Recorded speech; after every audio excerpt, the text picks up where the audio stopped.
안녕하세요. 우리의 삶 속에서 하나님이 살아계심을 가장 깊이 느끼는 순간은 언제일까요?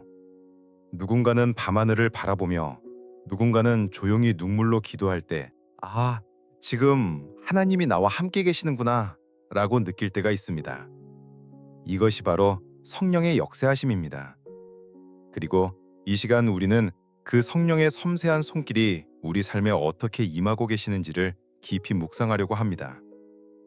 한 주간 마음이 지치고 삶이 버거웠던 날들이 있었을지 모르겠습니다. 그럴 때 우리는 때로 이렇게 속삭이듯 기도합니다. 하나님, 저와 함께 계시나요? 정말 제 이야기를 들으시나요? 어떤 말로도 설명할 수 없는 허전함과 공허함. 그때 문득 아주 조용한 순간 마음 한켠에 따뜻한 감정이 스며드는 걸 느낍니다. 한 줄의 말씀이 유난히 크게 들려오고 평소에는 아무렇지 않던 찬양이 눈물을 터뜨리게 만들고 누군가의 기도가 마치 나를 향한 하나님의 음성처럼 느껴질 때 그 순간이 바로 성령의 임재입니다. 이제 우리는 이 주제 앞에 서게 됩니다. 우리는 어떻게 성령을 경험할 수 있을까요? 성령께서는 어떤 방식으로 우리 안에서 역사하고 계실까요? 성령의 손길이 실제로 우리의 삶을 만지는 순간은 과연 어떤 모습일까요? 이 시간 우리는 성령의 임재가 실제로 느껴지는 7가지 순간을 성경의 말씀과 함께 깊이 묵상해 보려 합니다. 하나님은 지금도 말씀하십니다. 지금도 우리와 함께 하시며 지금도 조용히 우리 마음 문을 두드리고 계십니다. 그분의 임재는 멀리 있는 것이 아니라 아주 가까이 있습니다. 성령의 역사는 눈에 보이는 형상이나 강력한 소리만이 아닙니다. 오히려 조용한 감동과 설명할 수 없는 평안, 무릎을 꿇게 하는 회개의 눈물, 말로 다하지 못하는 기도의 탄식 속에서 그분은 우리와 함께 하십니다. 성령은 단순한 개념이 아니라 지금도 살아 역사하시는 하나님 자신이십니다. 우리를 가르치시고 기억나게 하시고 위로하시며 인도하시는 그분. 그 성령의 임재를 말씀 속에서 먼저 확인해 봅니다. 예수님께서는 제자들과 마지막 시간을 보내시며 이런 말씀을 하셨습니다. 그러나 보혜사 곧 아버지께서 내 이름으로 보내실 성령 그가 너희에게 모든 것을 가르치고 내가 너희에게 말한 모든 것을 생각나게 하리라. 요한복음 14장 26절. 이 말씀 속에 성령의 사역이 담겨 있습니다. 성령은 우리를 가르치십니다. 하나님의 뜻을 알 수 있도록 도와주시고 예수님께서 하신 말씀들을 다시 기억나게 하십니다. 그리고 우리 영혼 깊은 곳에 말씀을 새기시고 그 말씀을 통해 우리 삶이 변화되도록 이끌어 주십니다.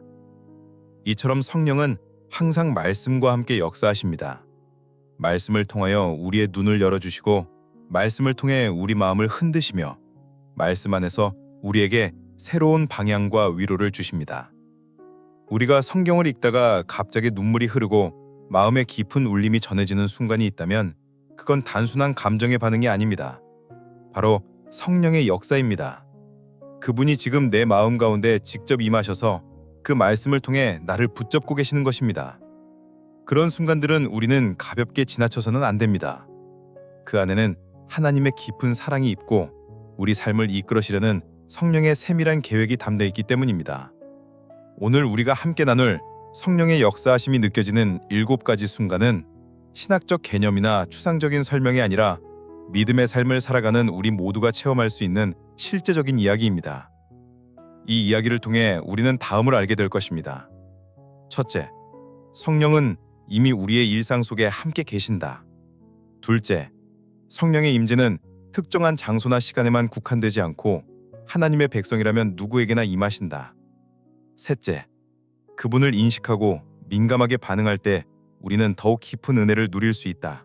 그리고 마지막으로 이 말씀을 끝까지 들으시고 묵상하신다면 여러분의 삶 속에서도 성령의 세밀한 음성과 임재가 이전보다 훨씬 분명하고 따뜻하게 느껴질 것입니다.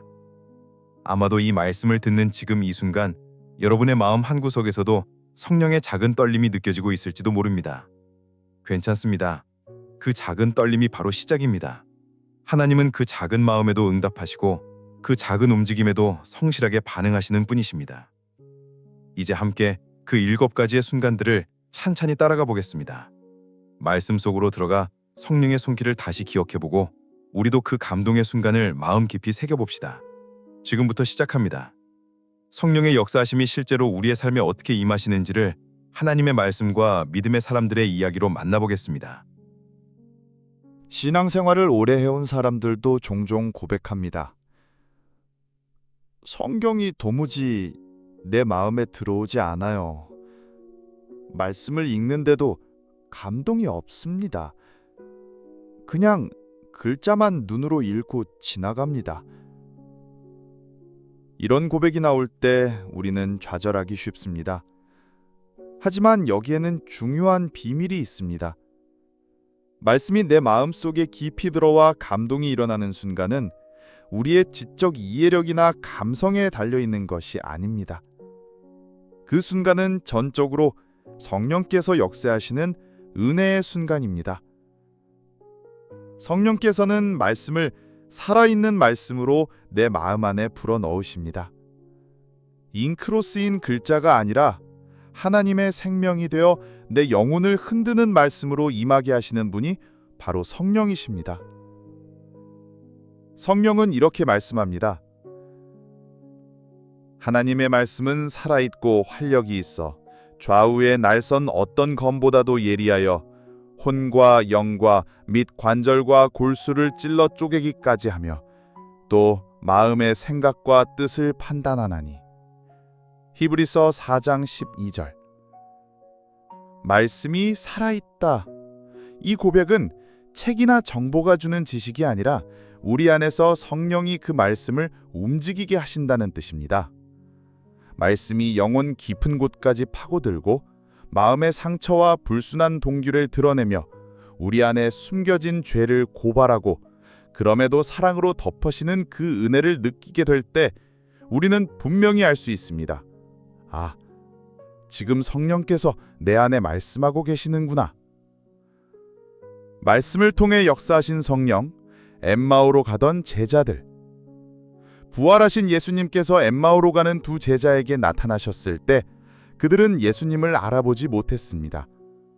그러나 예수님께서 말씀을 풀어주시자 그들의 마음에는 변화가 일어나기 시작했습니다. 그들이 서로 말하되 길에서 우리에게 말씀하시고 우리에게 성경을 풀어주실 때 우리 속에서 마음이 뜨겁지 아니하더냐 하고. 누가복음 24장 32절. 이 장면은 단순한 감정의 변화가 아닙니다. 말씀이 풀어질 때 성령께서 그들 안에 역사하셔서 그 말씀이 단순한 성경 이야기가 아니라 현재형의 진리로 들려온 것입니다. 말씀이 우리 안에 현재형이 되는 순간, 그것이 바로 성령의 역사입니다. 말씀이 누군가의 이야기가 아니라 바로 지금의 나를 향한 말씀으로 다가오는 것, 그것이 성령의 역사입니다. 성령께서 말씀을 깨닫게 하시는 사도들의 체험. 베드로와 다른 제자들은 부활 이후 달라졌습니다.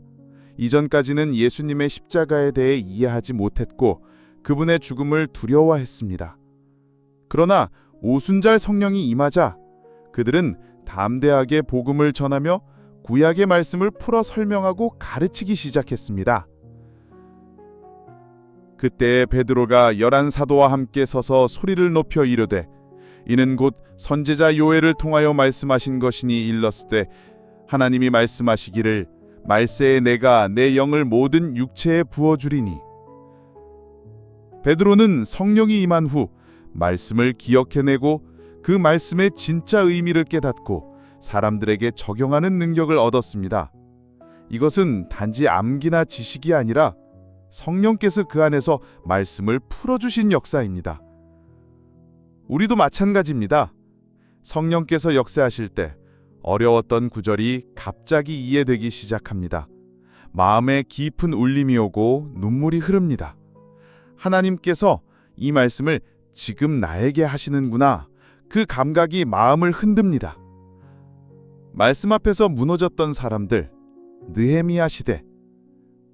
느헤미야 8장에는 이스라엘 백성들이 오랜 포로 생활을 끝내고 예루살렘으로 돌아온 이후에 말씀을 듣는 장면이 나옵니다. 에스라가 율법책을 낭독하자 백성들은 어떻게 반응했을까요? 율법의 말씀을 듣고 다 우는지라. 느헤미야 8장 9절. 말씀이 읽혀지는 그 자리에서 백성들은 울기 시작했습니다. 그들이 처음으로 자신들의 삶과 죄를 말씀을 통해 깨닫고 그 안에서 하나님의 거룩함과 자비를 함께 느낀 것입니다. 이것도 역시 성령의 역사입니다. 말씀을 통해 죄를 자각하게 하시고 회개로 이끄시며 하나님 앞에 무릎을 꿇게 만드신 것입니다. 말씀 앞에서 우는 경험, 그건 지적인 설득이 아니라 성령께서 우리 안에 일하셔서 우리의 굳은 마음을 녹이실 때 일어나는 일입니다. 오늘 우리의 삶 가운데도 오늘날에도 이런 일은 여전히 일어납니다. 성령을 펴자마자 한 구절이 마음을 파고들어와 그날 하루의 모든 두려움을 사라지게 만들고 찬양을 들으며 부르던 가사가 갑자기 눈물을 터뜨리게 만들고 설교의 한 문장이 마치 하나님께서 나에게 직접 말씀하시는 것처럼 심장을 때릴 때 그건 성령이 일하시는 증거입니다. 성령은 오늘도 말씀을 살아 움직이며 우리 각자의 상황에 맞게 그 말씀을 지금의 나에게 가장 필요한 언어로 풀어주십니다. 그리고 그 말씀은 우리를 변화시킵니다. 과거의 상처를 회복시키고 미래에 대한 두려움을 이기게 하고 하나님의 뜻을 향해 다시 걸을 수 있도록 힘을 주십니다. 말씀이 살아 움직이는 순간, 그때 우리는 단호하게 고백할 수 있습니다. 지금 성령께서 내 안에 임하고 계십니다. 이어서 성령의 역사하심을 더욱 깊이 있는 시간들과 그 안에서 변화된 사람들의 간증과 신앙의 실제 이야기를 나누겠습니다. 함께 들으며 하나님의 은혜가 말씀을 통해 우리의 삶에도 불어오기를 소망합니다.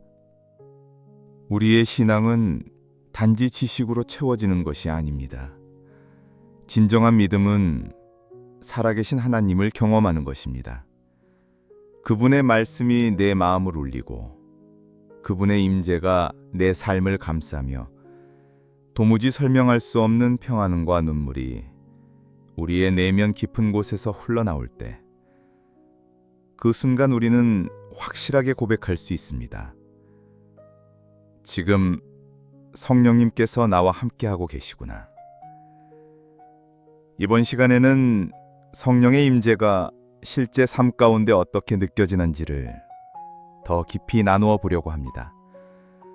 성령 속 인물들과 신앙의 길을 걸어간 이들의 간증을 통해 성령께서 어떻게 우리의 삶을 만지시는지를 함께 묵상해 보시길 바랍니다. 첫 번째 순간, 회개의 눈물이 흐를 때 마음을 찢는 감동이 찾아옵니다.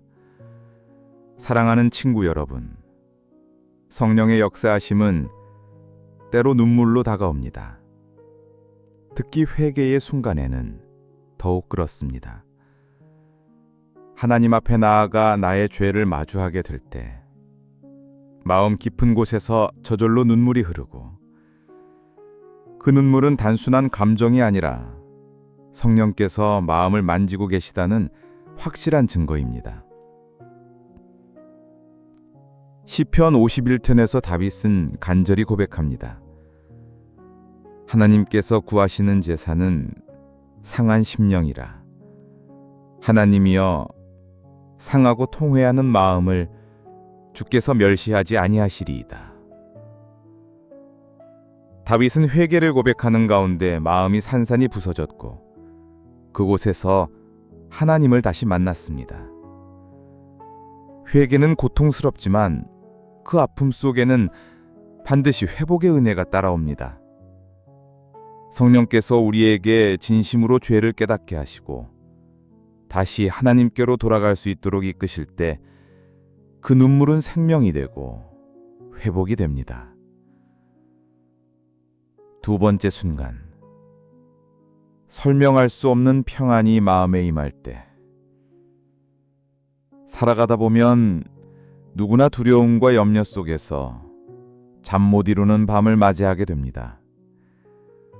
그러나 성령님께서 마음 가운데 역사하실 때는 상황은 여전히 바뀌지 않았음에도 불구하고 마음에는 설명할 수 없는 평안이 찾아옵니다. 빌립보서 4장 7절의 말씀처럼 모든 지각에 뛰어난 하나님의 평강이 그리스도 예수 안에서 너희 마음과 생각을 지키시리라. 이 평강은 사람의 이해를 넘어서며 세상이 줄 수 없는 참된 위로입니다. 사도 바울은 감옥에서도 찬양했습니다. 그가 감옥에서 부른 찬송은 상황 때문이 아니라 그의 마음에 임한 성령의 평안 때문이었습니다. 그 은혜는 오늘 우리에게도 동일하게 임합니다. 기도 중에, 찬양 중에, 조용한 말씀 묵상 가운데 우리의 마음이 가라앉고 하늘의 평안이 스며드는 것을 경험하신 적 있으실 것입니다. 그 순간이 바로 성령님께서 우리를 감싸주시는 시간입니다. 세 번째 순간, 도저히 사랑할 수 없는 사람을 사랑하게 될 때. 로마서 8장 5절에는 이렇게 기록되어 있습니다. 우리에게 주신 성령으로 말미암아 하나님의 사랑이 우리 마음에 부은 밥임이니. 성령께서 우리 안에 임하실 때 우리는 우리의 한계를 뛰어넘는 사랑을 하게 됩니다. 가까이 하기 어려웠던 사람을 품게 되고 이해할 수 없던 사람을 이해하게 되며 내가 먼저 손을 내밀게 되는 일이 일어납니다. 그 사랑은 나에게서 나온 것이 아니라 성령께서 부어주신 하나님의 사랑이기 때문입니다. 2차 세계대전 당시 독일 수용소에서 고통받았던 여인 코리 텐붐이라는 신앙인의 이야기를 아십니까? 그녀는 전쟁 후 자신의 언니를 죽게 만든 나치 병사를 용서하게 되었습니다. 그 병사가 손을 내밀며 사죄했을 때 그녀는 망설였지만 마음속에서 기도하며 성령의 도우심을 구했습니다. 그리고 갑자기 그녀의 손이 병사의 손을 향해 움직였고 따뜻한 눈물이 흐르며 진심으로 용서할 수 있었다고 고백했습니다. 그녀는 이렇게 말했습니다. 그건 제 힘이 아니었습니다. 그건 성령께서 제 마음에 부어주신 하나님의 사랑이었습니다. 이와 같이 성령께서 역사하실 때 우리는 이전의 우리와는 전혀 다른 모습으로 살아가게 됩니다. 네 번째 순간은 용서하지 못했던 사람을 용서하게 되는 것입니다. 용서는 인간의 감정으로는 쉽지 않은 일입니다. 하지만 성령께서는 우리 안에 억눌린 상처를 만지시고 그 아픔을 넘어서도록 도우십니다. 에베소서 4장 32절은 이렇게 권면합니다. 서로 인자하게 하며 불쌍히 여기며 서로 용서하기를 하나님이 그리스도 안에서 너희를 용서하신 것 같이 하라. 성령은 우리가 깊은 상처를 억지로 덮는 것이 아니라 그 상처를 하나님의 사랑으로 치료받고 용서라는 은혜의 열매를 맺게 하십니다. 남편을 잃은 엘리자베스 엘리엇은 남편을 죽인 부족에게 찾아가 복음을 전했고 결국 그 부족은 예수 그리스도를 믿게 되었습니다. 그 용서의 놀라운 사랑은 성령의 임재 없이는 불가능한 일이었습니다.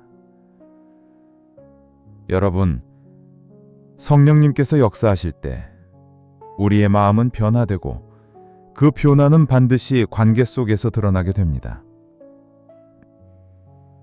다섯 번째 순간은 기도할 말조차 나오지 않을 때 성령께서 대신 간구하실 때입니다.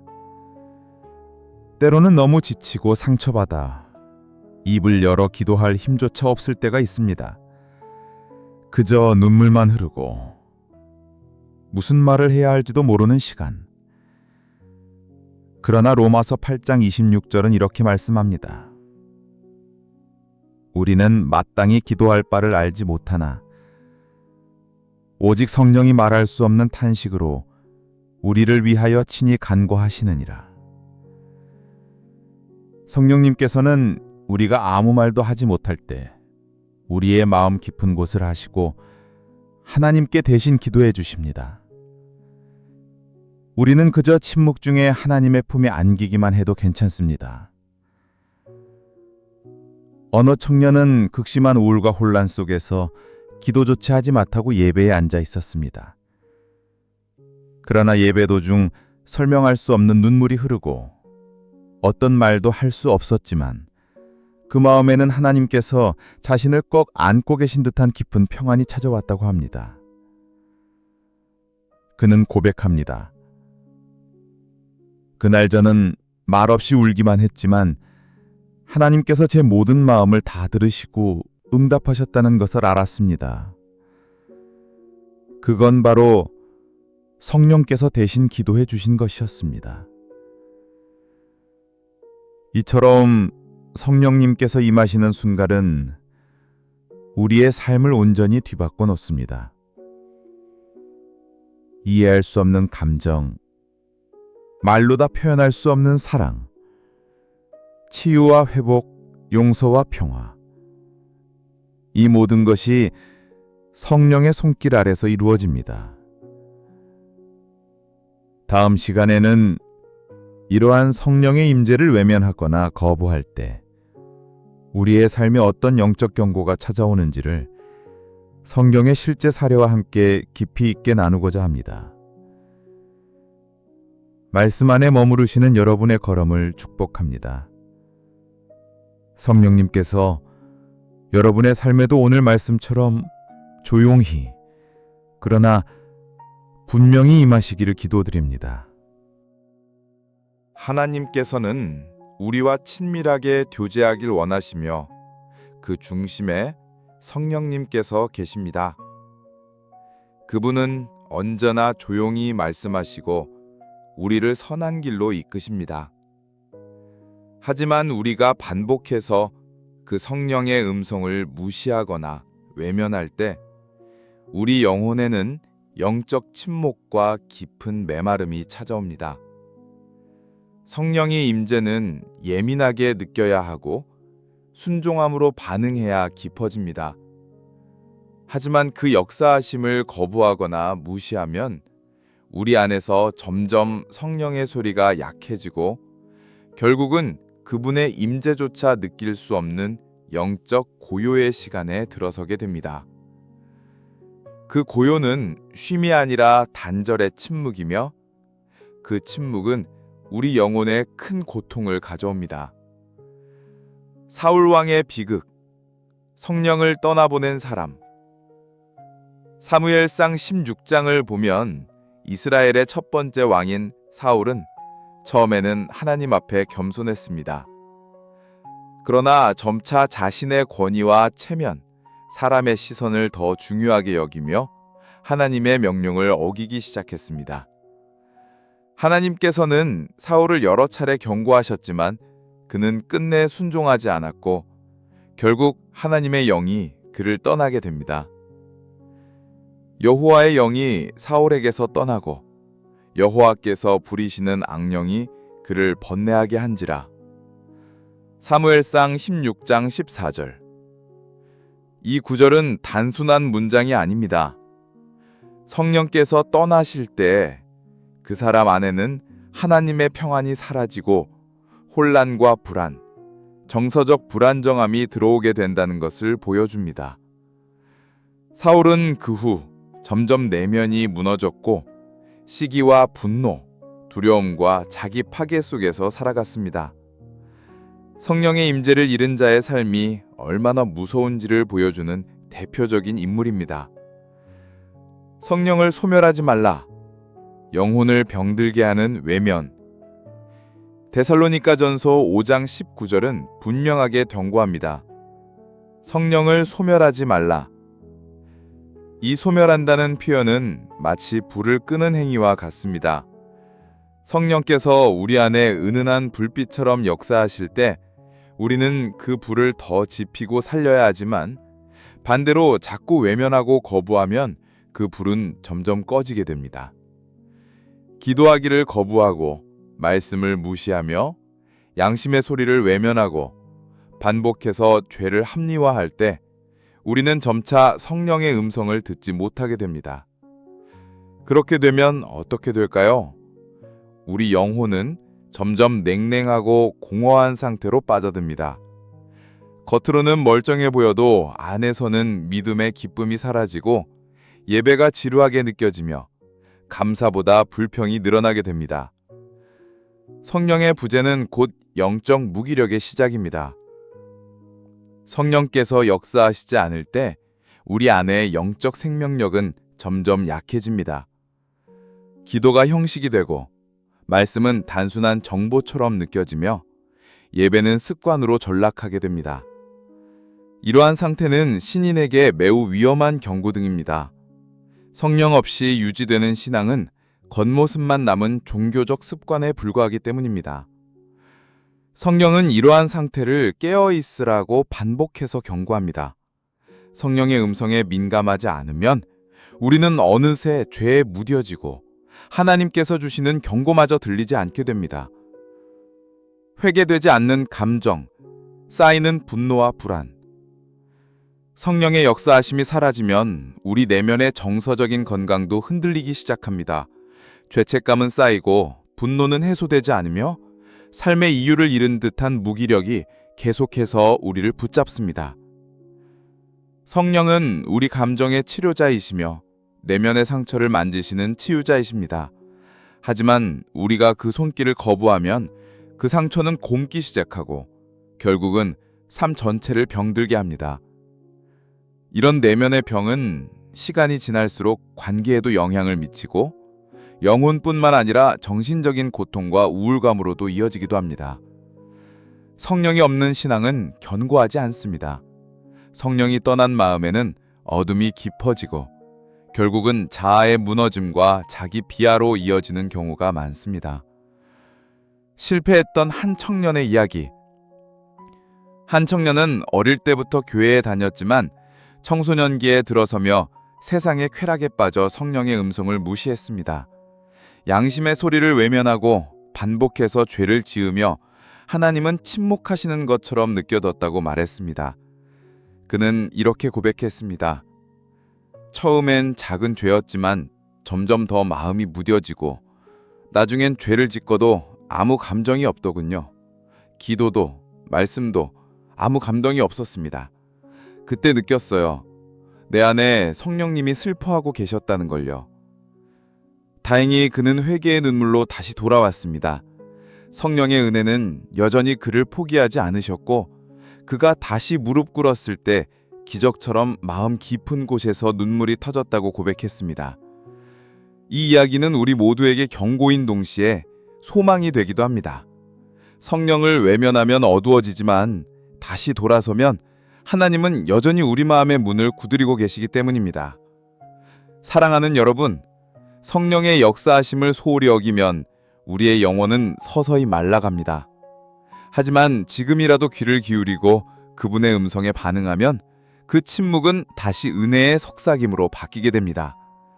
우리는 결코 성령을 무시한 채 건강한 신앙생활을 지속할 수 없습니다. 말씀, 기도, 예배, 사랑, 용서, 이 모든 중심에는 항상 성령께서 계십니다.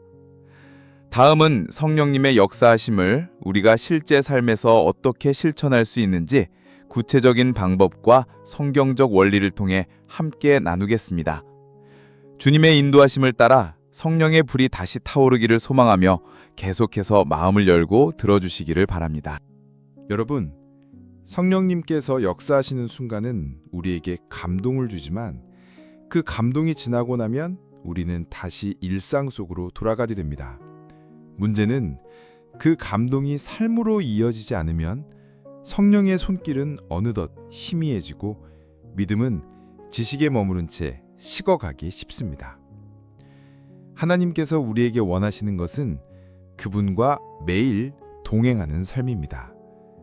감동을 넘어 실천하는 신앙, 그것이 성령 충만한 삶의 핵심입니다. 오늘 이 시간에는 우리가 성령과 함께 동행하는 삶을 위해 매일 실천할 수 있는 구체적인 방법들을 성경 말씀과 함께 나누고자 합니다. 1. 날마다 말씀을 통해 성령님의 음성을 듣기. 성령은 언제나 말씀을 통해 역사하십니다. 말씀이 없으면 우리는 방향을 잃고 흔들릴 수밖에 없습니다. 매일 성경을 읽고 묵상하는 시간은 성령님의 세미한 음성에 귀를 기울이는 훈련입니다. 예수님께서 말씀하셨습니다. 내 말이 너희 안에 거하면 무엇이든지 원하는 대로 구하라. 그리하면 이루리라. 요한복음 15장 7절.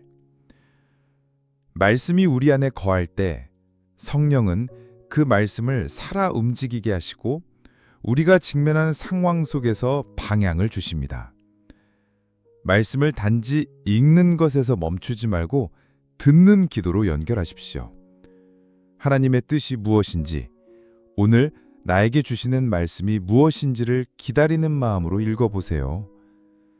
그럴 때 성령께서 반드시 깨닫게 하시고 말씀 속에서 위로와 힘을 주십니다. 2. 조용한 시간 속에서 기도로 교제하기. 성령과의 교제는 기도를 통해 깊어집니다. 성령님은 인격이시기 때문에 대화와 친밀함을 원하십니다. 기도는 하나님께 무언가를 요청하는 시간이기도 하지만 무엇보다 성령님과 친밀히 머무는 시간입니다. 로마서 8장 26절에서 우리는 마땅히 기도할 바를 알지 못하나 성령이 말할 수 없는 탄식으로 우리를 위해 간구하신다고 하셨습니다. 기도는 완벽한 말이 아니라 진심으로 머무는 자리입니다. 조용히 눈을 감고 마음을 들이십시오. 말없이 앉아만 있어도 괜찮습니다. 그 시간 동안 성령께서 우리 안에 일하시고 기도하지 못하는 영혼도 어루만져 주십니다. 기도는 감정이 아닙니다. 꾸준한 습관입니다.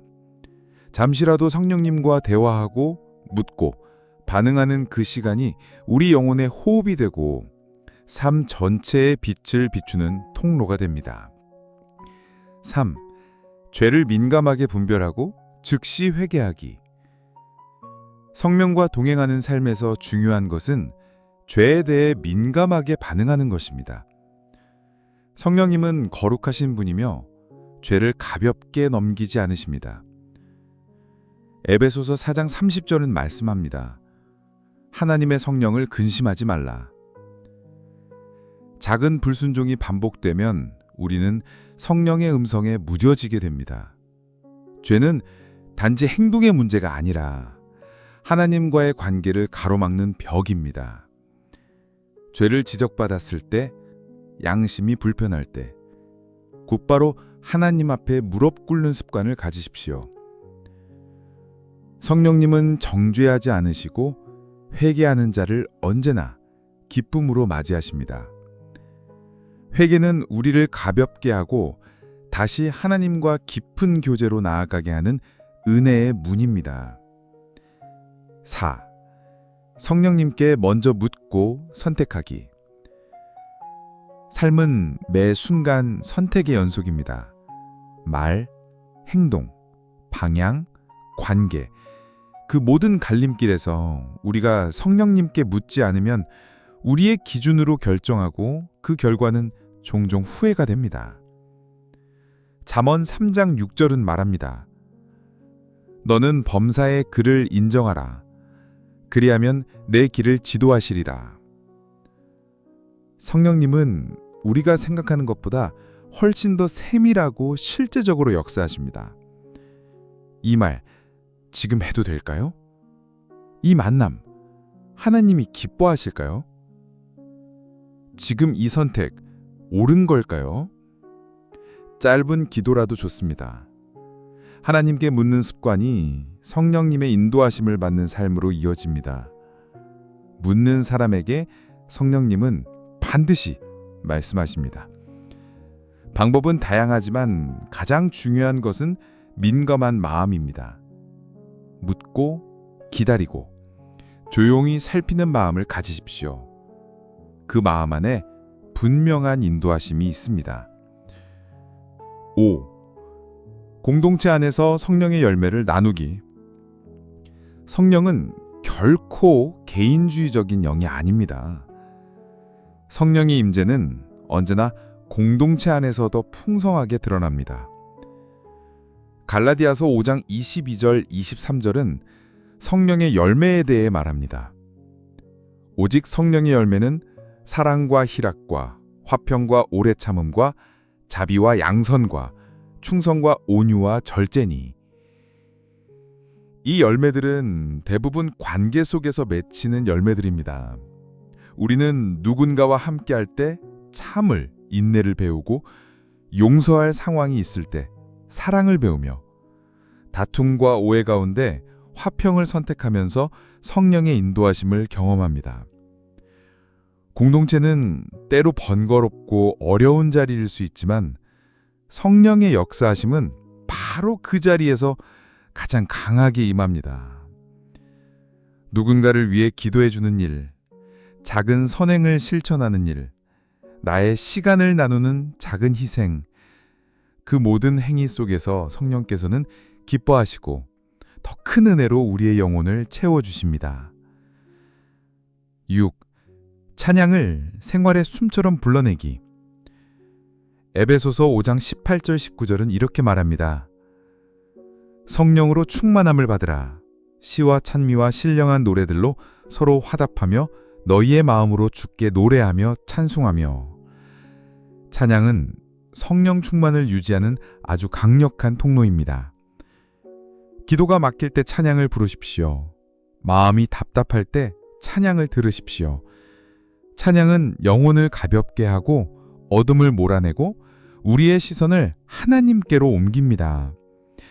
생활 속에서 자연스럽게 찬양을 틀어두고 작게라도 입술로 따라 부르다 보면 그 가사 속에서 위로를 받고 성령께서 깊은 위로로 다가오심을 느끼게 될 것입니다. 찬양은 단지 음악이 아닙니다. 그건 하나님께 향한 영혼의 숨결이며 성령과 교통하는 특별한 예배의 도구입니다. 사랑하는 여러분, 이러한 실천들이 단번에 완벽하게 이루어질 수는 없습니다. 하지만 오늘 이 시간부터 작은 한 걸음씩 성령님을 향해 나아간다면 그분은 반드시 우리의 삶 가운데 역사하시고 더 깊은 임재로 인도해 주실 것입니다. 성령과 동행하는 삶은 특별한 사람이 누리는 것이 아닙니다. 지금 이 말씀을 듣는 여러분 모두가 하루하루 실천할 수 있는 은혜의 여정입니다. 오늘의 작고 조용한 결단이 내일의 큰 기쁨이 되고 그 기쁨이 하나님과의 긴밀한 동행으로 이어지길 소망합니다. 다음 이야기는 이러한 성령님의 인도하심에 순종하며 살아갈 때 우리에게 주어지는 영적 선물과 성장의 열매들에 대해 깊이 있게 나누도록 하겠습니다. 계속 함께 해주세요. 성령님은 지금도 여러분을 부르고 계십니다. 하나님은 결코 우리에게 공허한 명령만 하시지 않으십니다.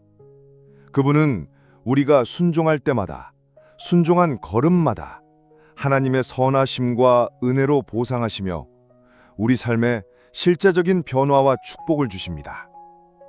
특히 성령님께서 인도하시는 삶, 즉 성령과 동행하는 삶을 살아가는 이들에게는 세상이 줄 수 없는 하늘의 선물들이 따라옵니다.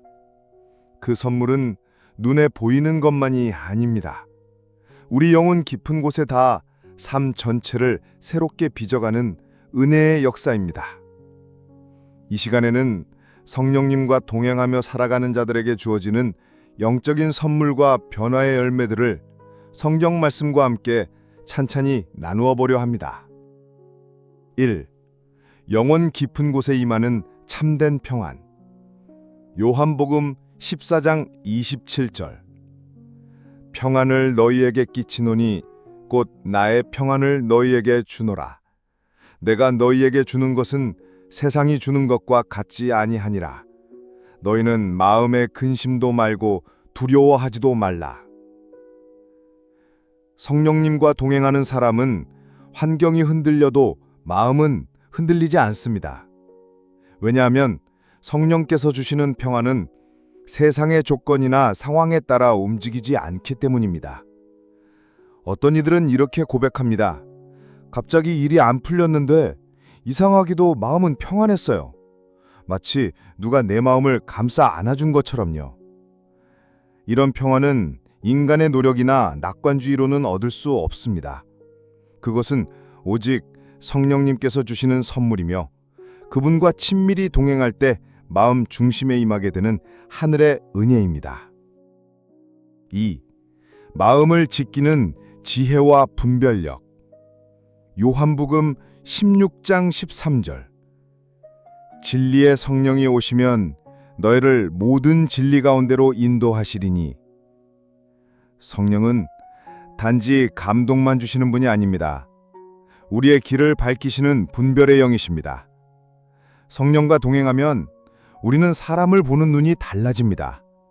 결정을 내릴 때 하나님의 뜻을 민감하게 느끼는 마음이 열립니다. 하나님의 뜻과 아닌 것 사이를 분별하게 하시고 혼란 속에서도 진리의 길을 따르게 하십니다. 세상은 정보로 넘쳐나지만 성령님은 그 가운데서 무엇이 하나님의 뜻인지를 분명히 알려주시는 분이십니다. 그 분별력은 삶의 수많은 갈림길에서 우리를 지켜주는 든든한 지혜가 됩니다. 3. 삶을 바꾸는 성령의 열매 맺음. 갈라디아서 5장 22절에서 23절. 오직 성령의 열매는 사랑과 희락과 화평과 오래 참음과 자비와 양선과 충성과 온유와 절제니. 성령님과 동행할 때 우리 안에는 이전에 없던 성품이 자라기 시작합니다. 성령의 열매는 단번에 맺히는 것이 아니라 삶의 흐름 속에서 조용히 그러나 분명히 자라는 열매입니다. 예를 들어 쉽게 화내던 사람이 어느 날 자신도 모르게 인내하고 있음을 깨닫게 됩니다. 불평이 입에 붙어 있던 사람이 감사로 하루를 시작하고 있음을 보게 됩니다. 용서하지 못했던 사람이 상처 주었던 사람을 위해 기도하고 있다는 사실에 자신이 놀랍니다.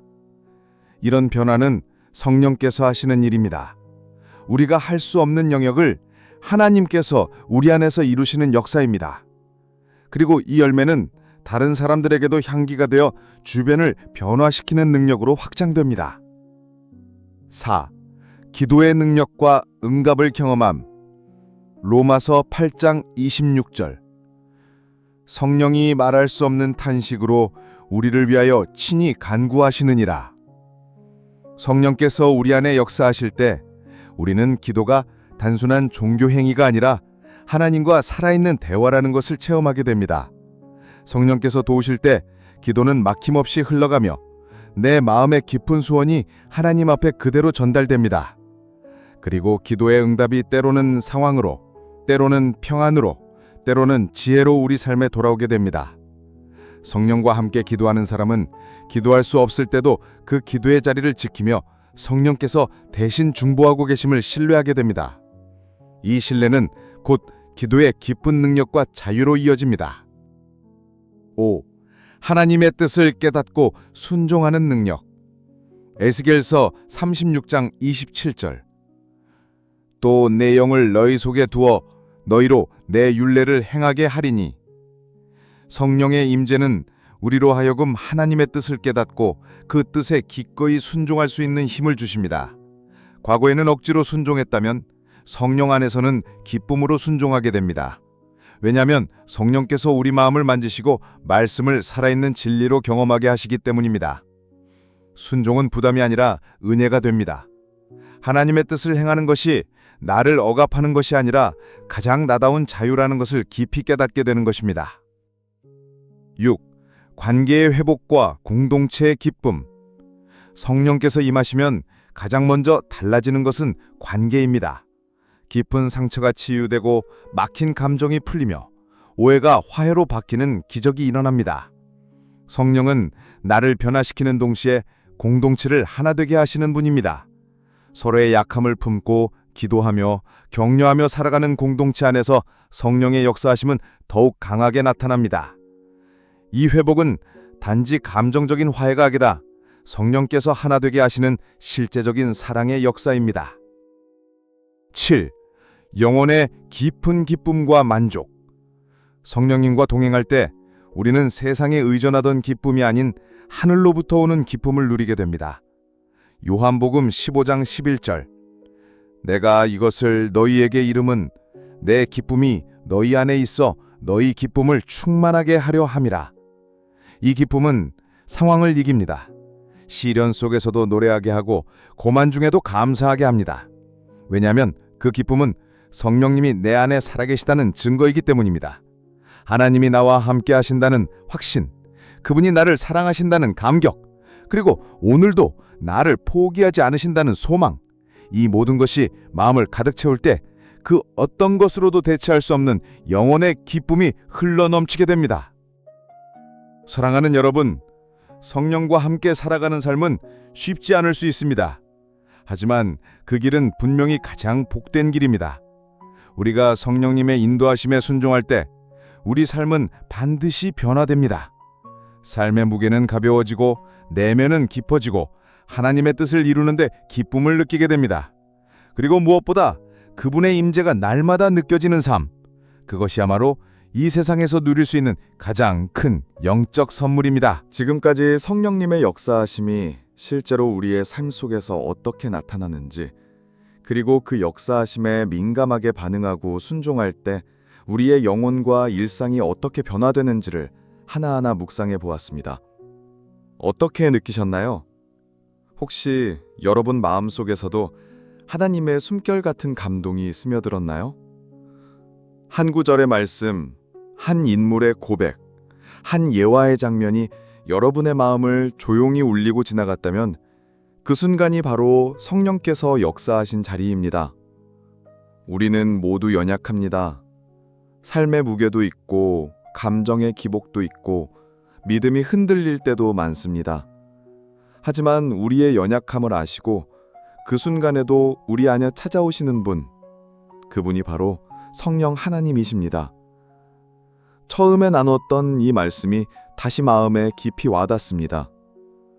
그러나 보혜사, 곧 아버지께서 내 이름으로 보내실 성령, 그가 너희에게 모든 것을 가르치고 내가 너희에게 말한 모든 것을 생각나게 하리라.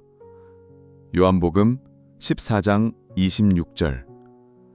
성령님은 단지 감동을 주시는 분이 아니라 우리의 삶을 인도하시고 가르치시는 살아계신 하나님이십니다. 말씀을 생각나게 하시고 우리를 회개의 눈물로 이끄시며 마음을 회복시키고 사랑하게 하시며 도저히 할 수 없던 용서를 하게 하시고 기도할 수 없을 때 대신 간구하시는 분이십니다. 우리는 그 성령님과 지금도 함께 걸어갈 수 있는 특권을 받은 사람들입니다. 이것이 얼마나 놀라운 복입니까? 그리고 기억해 주세요. 말씀 앞에서 눈물이 흐를 때, 두려운 상황 가운데 설명할 수 없는 평안이 임할 때, 말할 수 없이 억눌린 마음 속에서 기도가 터져나올 때, 그 모든 순간은 성령의 임재가 선명히 드러나는 순간입니다. 다시 한번 이번 여정에서 함께 나눈 성령의 역사하심이 나타나는 7가지 순간을 정리해드립니다. 말씀이 마음 깊이 박힐 때, 회개의 눈물이 흐를 때, 예배 중 하나님의 임재를 깊이 느낄 때, 이해할 수 없는 평안이 마음을 채울 때, 도저히 사랑할 수 없는 사람을 사랑하게 될 때, 용서할 수 없던 사람을 용서하게 될 때, 기도할 말조차 없는데 성령께서 대신 간구하실 때, 이 순간들은 단지 특별한 사람들만 누리는 체험이 아닙니다. 하나님을 사랑하고 말씀 앞에 서고자 하는 모든 이들에게 하나님께서 동일하게 주시는 선물입니다. 여러분의 삶에도 지금 이 자리에도 성령님의 손길은 여전히 머물고 있습니다. 그리고 우리는 성령의 부르심 앞에 이렇게 고백할 수 있습니다. 주님, 저를 다시 불러주시니 감사합니다. 그분과 함께 다시 걷겠습니다. 하루하루 작지만 진심으로 주님을 따르겠습니다. 사랑하는 여러분, 이제 우리의 신앙은 감동에 머무르지 않고 실천으로, 변화로, 열매로 이어져야 합니다. 오늘 들은 말씀을 기억하시고 하루 중 단 몇 분이라도 성령님과 함께하는 시간을 가져보세요. 말씀을 펴고 찬양을 틀고 조용히 기도해 보세요. 성령께서 반드시 여러분의 삶 가운데 응답하시고 역사하실 것입니다. 그리고 여러분은 다시 한번 놀라운 증언의 주인공이 될 것입니다. 눈물이 변하여 웃음이 되고 침묵이 기도로 바뀌며 무기력이 은혜의 담대함으로 바뀌는 일들을 하나님께서 여러분의 삶 속에 이루어 가실 것입니다. 마지막으로 이 말씀을 꼭 마음에 담으시길 바랍니다. 모든 지각에 뛰어난 하나님의 평강이 그리스도 예수 안에서 너희 마음과 생각을 지키시리라. 빌립보서 4장 7절. 이 말씀이 오늘도 그리고 여러분의 일생 속에서 성령님의 은혜로 이루어지기를 진심으로 축복합니다. 함께 해주셔서 진심으로 감사드립니다. 이 시리즈가 여러분의 삶의 작은 등불이 되길 소망하며 앞으로도 계속해서 하나님의 말씀과 성령의 역사하심을 나누는 귀한 시간으로 이어가겠습니다. 댓글로 여러분의 느낌과 간증도 나눠주세요. 다른 분들의 신앙에도 큰 위로와 힘이 될 것입니다. 다음 시간에도 성령님과 더 깊이 동행하는 아름다운 여정으로 다시 찾아뵙겠습니다. 주님의 평강이 여러분의 마음과 삶을 가득 채우시길 바랍니다. 샬롬.